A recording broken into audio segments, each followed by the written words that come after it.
What's going on, everyone? It's Mitch from RespectMyRegion.com coming back with another episode of the RMR podcast. Today, joined by special guest Jacob Lunt of Swish Cannabis. How you doing today, Jacob? Doing real good. How are you? Doing all right, man. I'm doing all right. So Swish Cannabis is a new dispensary in the North Hollywood area. But before we start talking things Swish, Jake, we got to talk about yourself, man. I kick off every episode with our guest origin story around the plant of the topic being cannabis, man. So whether it's personal, professional, or a mixture of both, whatever you choose to be vulnerable and sharing. Just curious, kind of when you and cannabis began your relationship with one another. For me, it was one of my first college experiences. Fresh out of high school, went to San Luis Obispo, Cal Poly, Go Mustangs. Only made it a year there, but yeah, it was my college roommates. They said, "Hey, you want to try some?" And I had been the I'm not gonna do anything kid, and I said, "Heck it, I'm gonna try it." And from then on, just kind of kept falling into it and loved it a little too much, and said, "Hey." Maybe I can make this pay for itself. So talked to a friend, got to a dispensary called Granada Hills Discount Pharmacy. That was probably 2008 or 9, somewhere around there. The biggest memory of that was I was doing the front desk, and of course, back in the Proposition 215 days, you had to ask for a California ID, a doctor's recommendation, the whole 9 yards. And this one gentleman walks up and he goes, "Do you know who I am?" And I go, "No, sir, I don't. I need to see your ID and recommendation." And a few minutes go by, and my boss comes running up behind me, and he says, "Do you know who this guy is?" And I'm like, "No." And he goes, "Do you know Cypress Hill?" And I was like, "Yes, I've heard of the band." And I was 21 at the time, so I was like young, kind of knew it, was getting into the whole scene, all that stuff. And it was Be Real standing in front of me, so I was asking Be Real for his identification and his recommendation, and my boss is like, "Excuse me, please let him come in," all this other stuff. So I was just like, "Oh my god, cool, my first interaction." And I got to serve him a quarter of Skywalker because it was our biggest, baddest weed that we got in there, and it was delicious. That got shut down, and then about a year later, I ended up working for a place called Greenjoy, wonderful little purple building in Woodland Hills, California, and got to work there for a few years. Guy named Yanni, loved him, worked with him for about almost 2 years. Unfortunately, they got shut down. It was the Devonshire division decided to come in because a liquor store down the street got a pair of sunglasses robbed from them. After that, I went into the culinary world. Yanni went into the real estate and marijuana world. 10 years later, I said, I'm done with the abuse of the culinary world. Like, I love food. I love the passion of it, but I can't work for these people anymore. And as a joke, I sent in a resume to a place called Swish. They were in North Hollywood. I'm living in Burbank. I said, you know what? Give it a shot. I would say roughly 24 hours later, I get a little message through Instagram from Yanni saying, "Hey Jake, long time. Did you apply to a place called Swish Cannabis?" And I was like, "Yes." How did you know about that? And he goes, "I am Swish." After that, we had an exchange. We started talking, and that was probably, I want to say, February of this year. And since then, we have just been off and running, and it's been fun. It's been a lot of fun. I love it. It's great to be back in the world of cannabis, and yeah, that's all, and that's me now. I love that, man. I appreciate you sharing both the personal and the professional side of that. For us, obviously, a lot of this cannabis is talking about the industry, the professional side, but at the root of it, there is no industry without the consumer. And clearly, the majority of us started our consumption predating legalization, and so I just like sharing those stories to help further break the stigma, because now it's not, there's not as much stigma around trying cannabis if you purchase it legally and gifting that much money to Uncle Sam. But obviously, back in the day, it was shunned pretty heavily. Oh yeah. But we built the community to help build this industry, Absolutely. Yeah. No, and that's my favorite aspect is that community aspect of it. It's everyone that you get to pass the joint around in the circle with. Absolutely, man. It's a sacred bond, you know, if we will.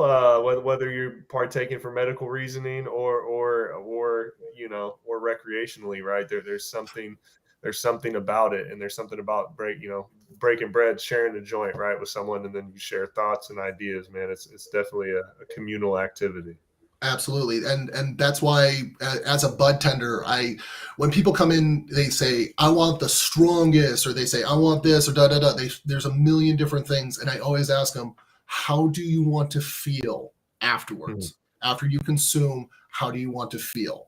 Because it's that individual among us, and it's such a wonderful feeling to connect to somebody like that. Man, absolutely. And there's bud tending, and then there's good bud tending, and clearly, you know, I tell everyone, you know, in my opinion, California has the most mature cannabis consumer in the country. I can't speak for the world because I'm not that well traveled yet. But for the country, I do believe that. But I also believe that the level of the average consumer, like their education level, honestly isn't that high, which is clearly why we see THC percentage is what's rules products in this market, which anyone that's in this market doesn't give a shit. You know what I mean? I don't look at THC. I don't even like talking THC percentage. Uh, in out of regards of business, if I'm selling flower, it definitely plays a part in that. But me as a personal consumer, I don't look at it. I don't want to know about it. But clearly, the consumer does.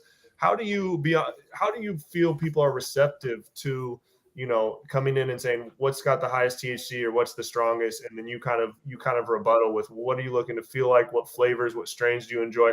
How do you feel like people are usually receptive to the process? Are they welcoming to that education? Or are they kind of like, man, kick all that? What's got 35%? I, I think like you said, it's a maturity thing, and California does have a lot of mature consumers, and especially in the North Hollywood and Burbank area, it's the working class of individuals who are somewhere probably in their like late 20s to like late 30s.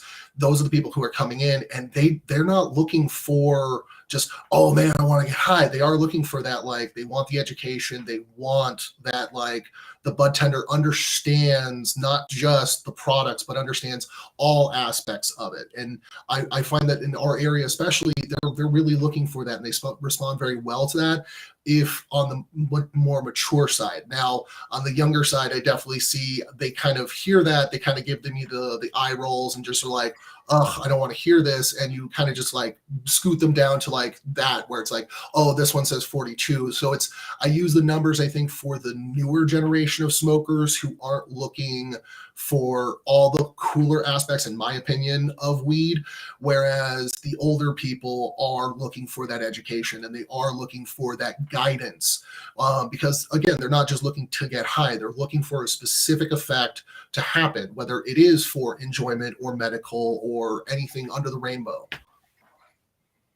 And when it comes to, you know, the majority of customers coming in, what percentage of customers would you say have an idea of what brand they would like or what strain? You know, they come in saying, hey, do you have X, versus people that kind of come in there and are just leaning completely on guidance? I would say for us, it would be a little towards the 60% looking for guidance, because like I said, they're a little bit on the older side, more mature side, so they want the experience, so they're looking for somebody to kind of guide them. They're going to ask questions. And that other 40%, I would say, is the people who are just like, I don't really know, but I also really don't care.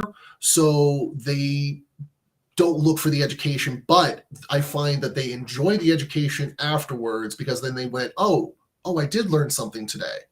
And that's another thing about me coming from the food world, is like, you want an environment of learning. And at Swish, I think that's what we're trying to do, is also really understand that this is an environment of learning and growing, and we're all going to do that together. Oh, man. Yeah, yeah. I mean, I think like you said, like the mature customer wants that experience, but I also think like us, as those are in the industry, that, you know, we're not just mature, like we're nerds about this shit. Oh Like yeah. Oh, truly absolutely. nerd out about this stuff.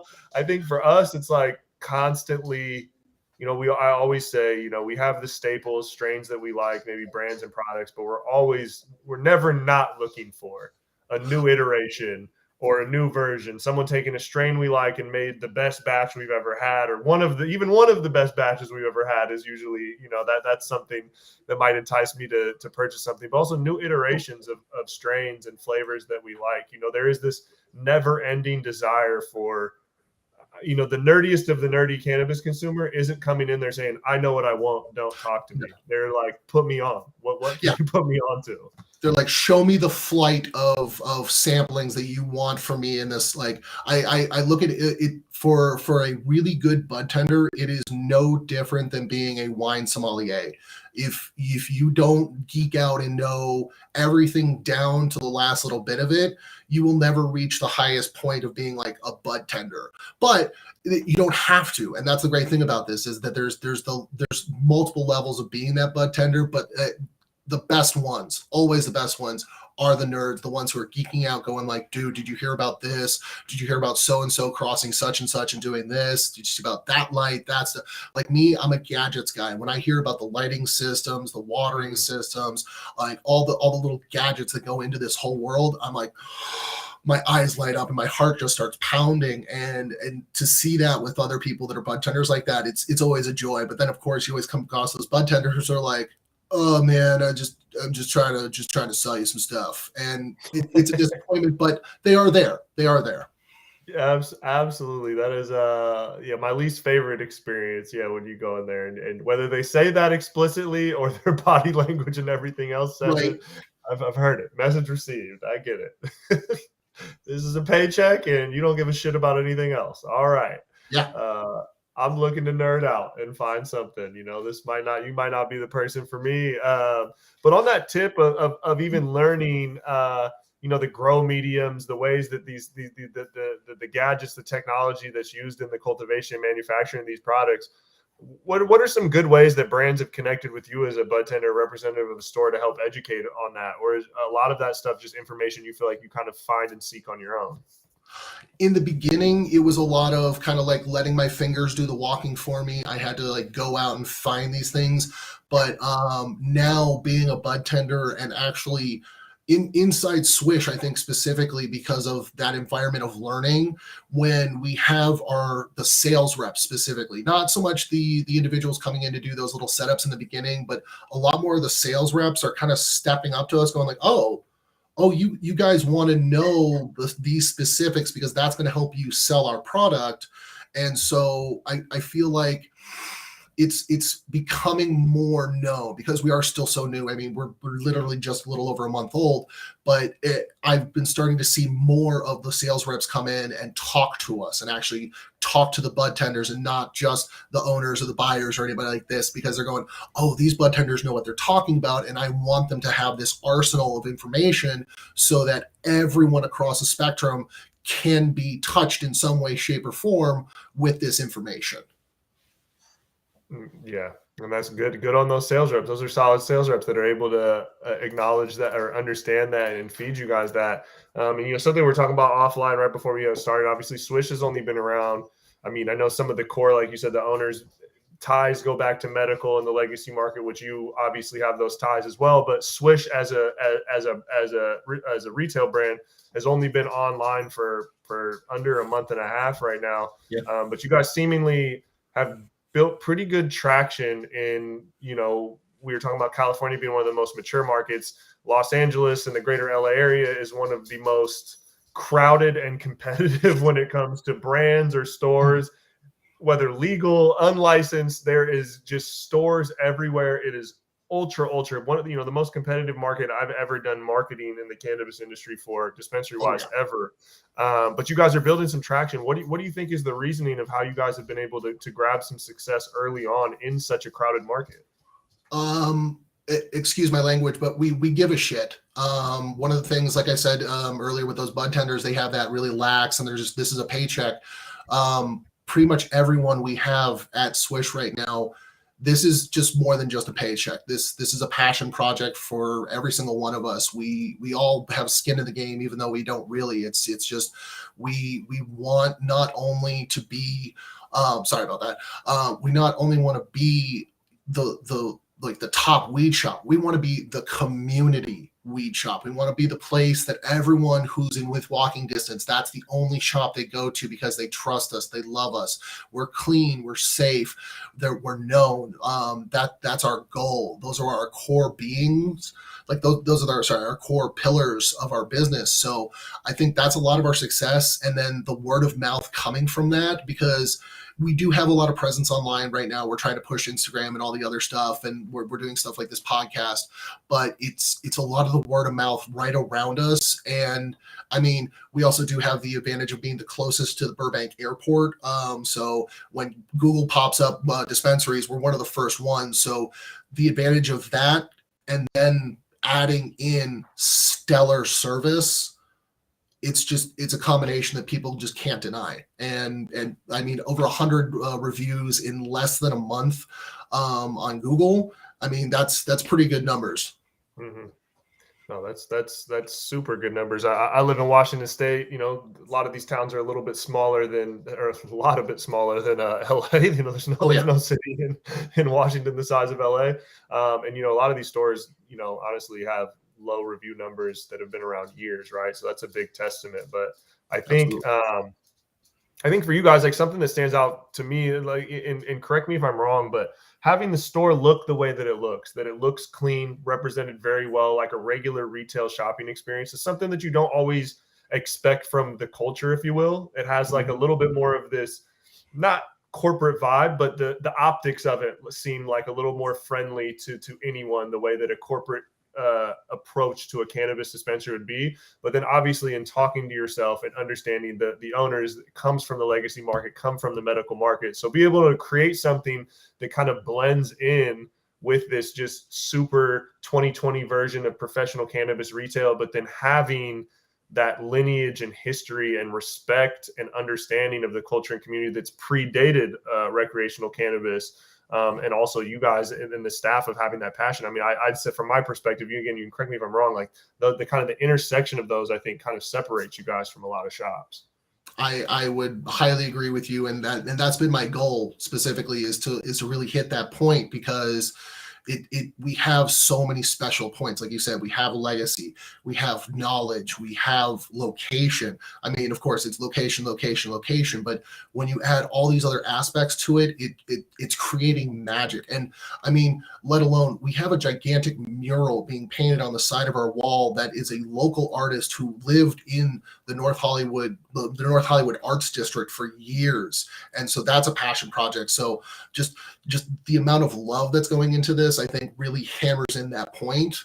And it's bound to be a wonderful thing as long as we maintain those goals. Yeah. Because I mean, I've talked about in this podcast a lot. It's talked about on LinkedIn, and there's this two different worlds, right? Like, again, the corporate world, the culture world. You know, they're two individual things. In my opinion, this industry, whether they're both needed, it's inevitable that there's these two different things, and building the bridges in between is usually when we see things that reach the highest level of success, right? Like some things on the corporate world might be able to cram crazy sales volume, might be able to raise crazy money, but are they able to really get that traction and respect and be held in the high regard, right? And then on the adverse side, the culture side can be really respected in the community, active in the culture, but if it doesn't optically or thematically or vibe-wise match kind of this new age cannabis consumer that might not come from that world, right, it might turn them off. And we see a lot of these cultural standpoints, not build not successful businesses, but almost put a ceiling on themselves, right? Because they kind of turn themselves off to another crowd. And so I think when those worlds are able to come together in a way that's organic and not manufactured, I think that's when you see some of the best businesses in cannabis, whether it's a dispensary or a brand. Absolutely. And Los Angeles and North Hollywood especially is the best place to do that, because it is such a melting pot in this place. There are just so many people, so many cultures, so many views, that when you bring them all together, great things happen. Oh, I love that. Yeah, one of my friends he wasn't from there, used to stay in North Hollywood, so I used to go out there, skate the little skate park out there when in my younger years. I'd have the local friends go shop at the med shops for me, but I spent a little time out there, and I loved on my skateboard, man. I used to just skate around the area. I love being out there. Absolutely. Big sidewalks that are very skateboard friendly, as opposed to these rain beaten ones of Seattle.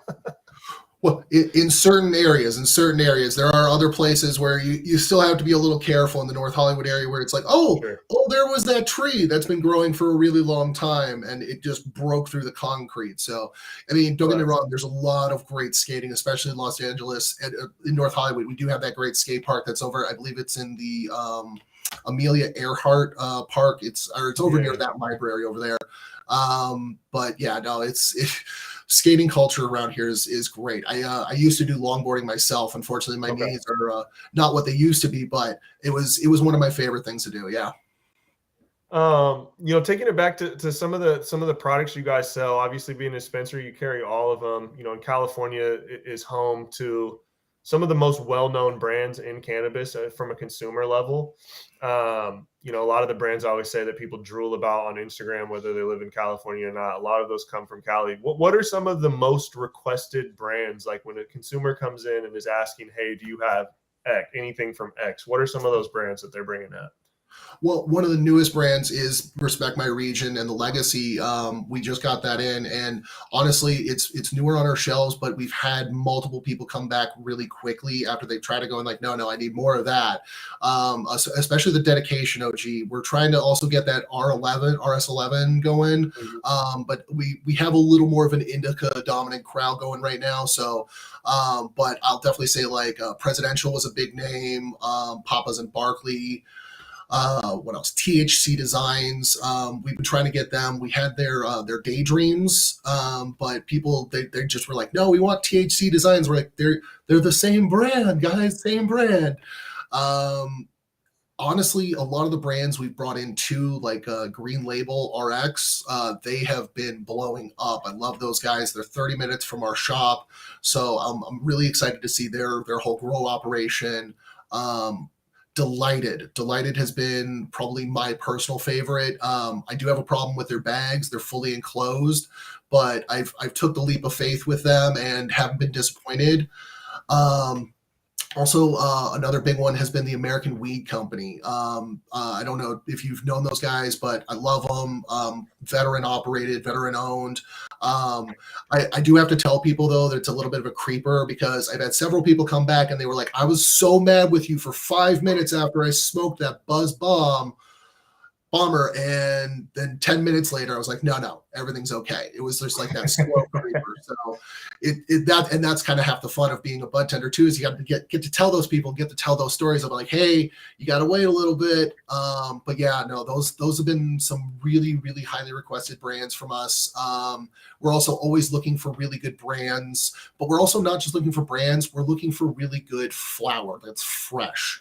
If it's not fresh, we just can't take it, because our one of our core values as well is to turn over product as fast as possible. So if those companies can work with us and we can get you to turn over quickly, we want you in there. I love that, man. I love that. It's all about those repeat customers. I talk about this all the time on the show, with it, whether it's retail or again brands. Certain things, strains, packaging can help move something off the shelf one time. The celebrity endorsement, whatever it is, the hype, but what's in the bag and the satisfaction that the consumer gets from it is going to be determined whether they come back. And Absolutely. It's a two-pronged thing. You got to get on the shelf, you got to get off the shelf into the consumer's hands, and then you got to satisfy that consumer, and then it turns into a wheel and keeps rolling. On the vape realm, this is something we've been talking about a lot. I think California really led the charge in the disposable game that's now like sweeping the entire country. Absolutely. That was not new. You see, at least I remember Alien Labs, Stizzy, and Connected having those. Oh yeah, 3-4 years ago. And I see them just now kind of popping up everywhere. Like everyone's kind of running to that. Do you see kind of that? I know you were out of the dispensary world for a while, where it was probably just the 5-10 threads back in the day, and now there's obviously a lot more variety of vape types.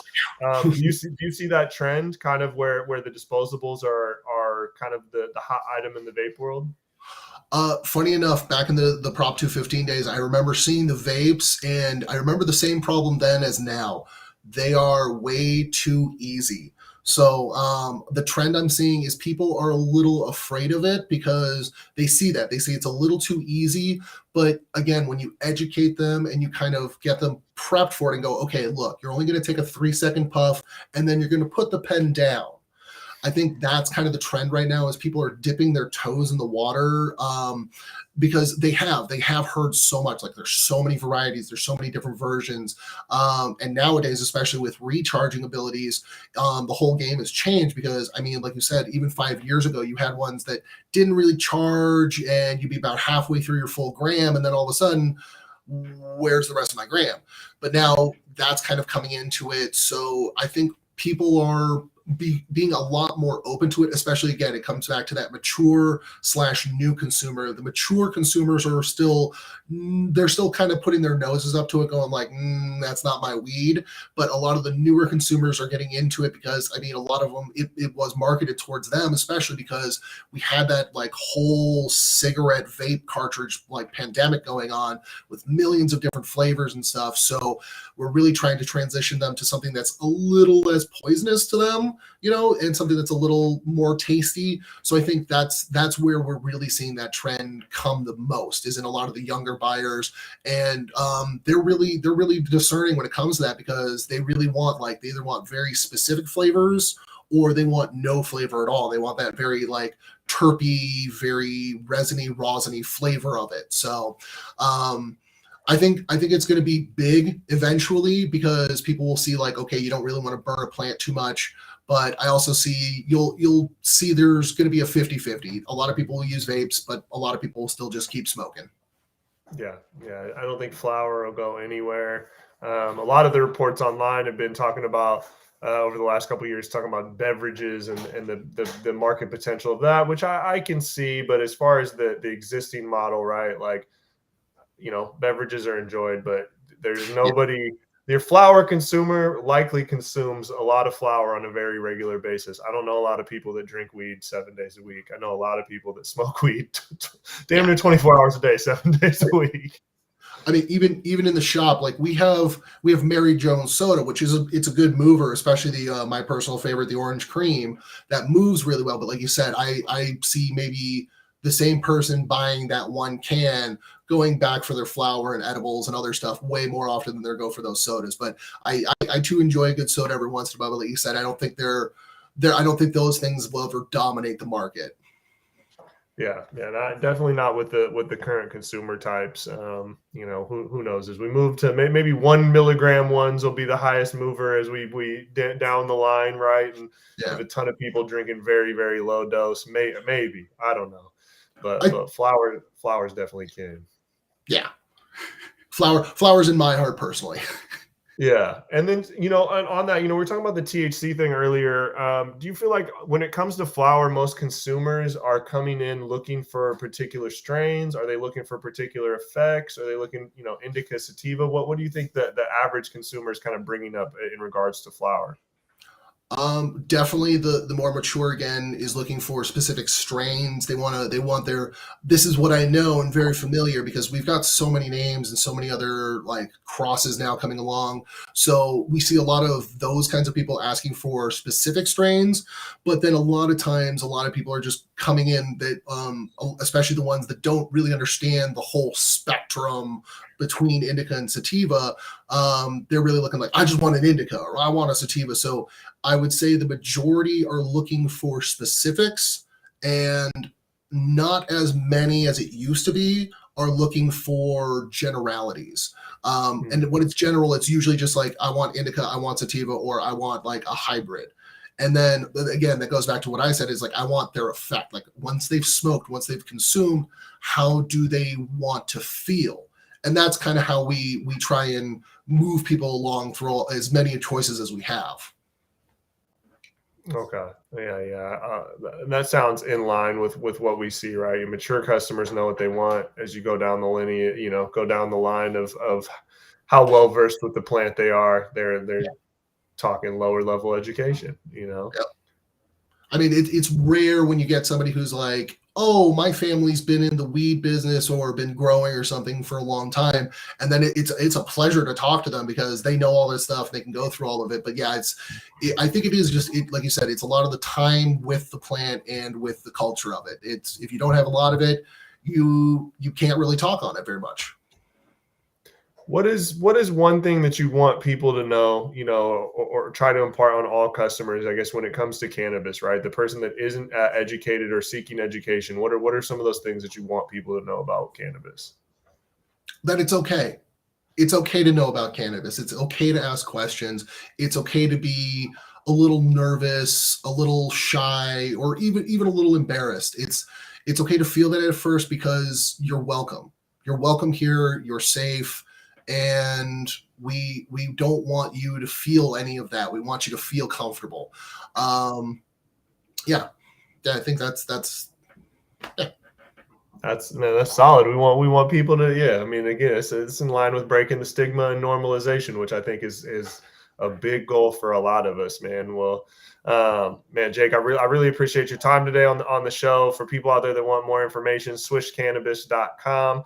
And then go ahead and check them out, 10701 Burbank Boulevard, North Hollywood, right up there in the North Hollywood area. Anything else you want to plug before we get you up out of here, man? I want to throw a Cash, my man. Thank you very much for setting all this up. Appreciate you there. Tara, you're great. Lewis, thank you. Arthur, thank you for being the other half of my brain. Shasta, we appreciate you just came on, and everyone, come and visit Swish.